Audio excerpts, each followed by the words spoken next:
চলন্ত ট্রেন থেকে মোবাইল পড়ে গেলে কি করবেন? ১০০ জন মেয়ের মধ্যে কতজন তার প্রেমিকের স্ত্রী হয়? এমন একটা প্রাণী যে জীবনের ৯৯% সময় ঘুমিয়ে কাটায়। মেয়েরা বিয়ের পর পরকীয়া কেন করে? এমন আরও অনেক মজার মজার অজানা তথ্য জানতে ভিডিওটি শেষ পর্যন্ত দেখতে থাকুন। নাম্বার ১, পৃথিবীতে অনেক প্রাণীর বসবাস, তার মধ্যে একটি প্রাণী হলো কোয়ালা। কোয়ালা তাদের জীবনের ৯৯% সময় শুধুমাত্র খাওয়া এবং ঘুমিয়ে কাটায়। বাকি ১% সময় ব্যয় করে প্রজনন মৌসুমের সঙ্গী খুঁজতে। যদি তারা সঙ্গী খুঁজে না পায় তবে ফিরে এসে আবার ঘুম দেয়।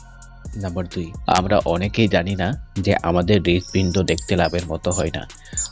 অনেকেই হয়তো এই কথাটা জানেন, তবে কেন অনেক আগে থেকে আমাদের এটাকে লাভ আকৃতির দেখানো হয়েছে? এর কারণটা কি জানেন? কারণটা হলো, একজন মানুষের হৃৎপিণ্ড লাভ আকৃতির হয় না, কিন্তু দুজন মানুষের হৃৎপিণ্ড মিলে লাভের মতো হয়, তাই এমনটা দেখানো হয়। নাম্বার ৩, বন্ধুরা, আপনি যদি কাউকে ভালোবাসেন বা কারোর সাথে যদি আপনার প্রেমের সম্পর্ক আছে আর আপনি যদি তার সাথে আজীবন থাকতে চান, তাহলে আপনার এই কথাটা অবশ্যই জানা দরকার। প্রতি ১০০ জন মেয়ের মধ্যে শুধুমাত্র একজন তার প্রেমিকের স্ত্রী হন। বাকি ৯৯ জন তাদের প্রেমিকাদের জিমেইল এবং ফেসবুক পাসপোর্ট হিসেবে থাকে। নাম্বার ৪, ভারতীয় রেলে প্রতিদিন হাজার হাজার মানুষ যাতায়াত করে। অনেক সময় দেখা যায় ট্রেনে ভ্রমণ করার সময় যাত্রীদের মোবাইল ফোন, টাকার ব্যাগ বা ঘড়ির মতো মূল্যবান জিনিস চলন্ত ট্রেন থেকে পড়ে যায়। তবে কি আপনি জানেন ফোন বা টাকার ব্যাগ পড়ে গেলে ফিরে পেতে পারেন?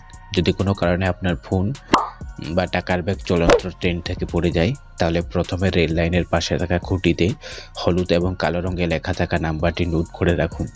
এরপর দেখবেন কোন দুটি স্টেশনের মাঝখানে আপনার ফোন পড়েছে।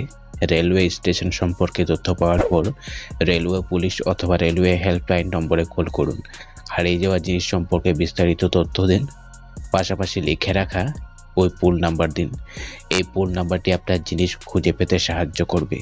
পুল নাম্বারের সাহায্যে পুলিশ আপনার দেওয়া নির্দিষ্ট জায়গায় পৌঁছবে এবং আপনার ফোন বা ব্যাগ আপনাকে ফেরত দিতে পারে।